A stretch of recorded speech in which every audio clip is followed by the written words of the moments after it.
They herded a cow to the edge of a dry well. When the rotting cover was removed, the animal plunged straight down. The man and his son then shoveled earth over the opening, sealing it. They did this to conceal the body of the man's murdered wife lying at the bottom. That very night, mournful bellows echoed from the cowshed. Will went to investigate and found the place crawling with rats. They had come through a pipe that led down into the well. From inside came the nauseating stench of decay. He hurried to stuff the pipe with rags and sealed it with cement in an attempt to block the odor. A month earlier, his wife Ellie had inherited 4,000 acres of fertile land from her family. Combined with Will's 3,200 acres, they had become major landowners in the region. But Ellie wanted to sell the land, take their son John to the city, and open a clothing shop. She even spoke of divorcing Will and leaving with the boy. To Will, who regarded both the land and his son as his very life, her words bred a deep, festering resentment. When Ellie told him the decision was hers alone, it drove him into a fury. His eyes fell on the farm axe, and the thought of killing her took root. He went to John and lied that Ellie planned to sell the land and drag him to the city, forcing him to part from the girl next door he had just begun seeing. At the dinner table,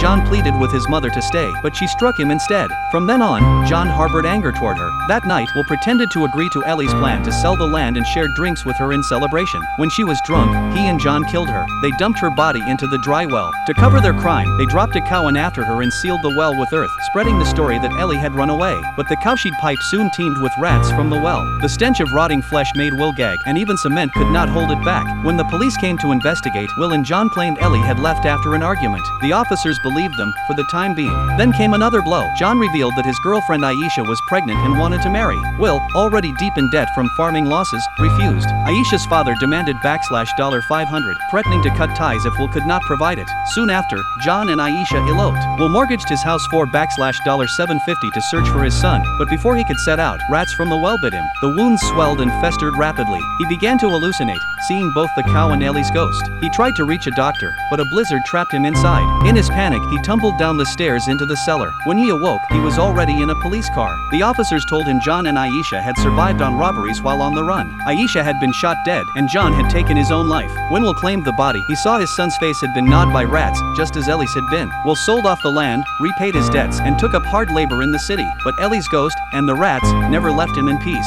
8 years later, with his hair turned white, Will sat in a hotel room writing down the whole story. He sought to redeem himself through death. As he finished the last word, countless rats flooded into the room. The ghosts of his wife, his son, and the girl all appeared together. In a storm of terror, guilt, and release, Will met his final end.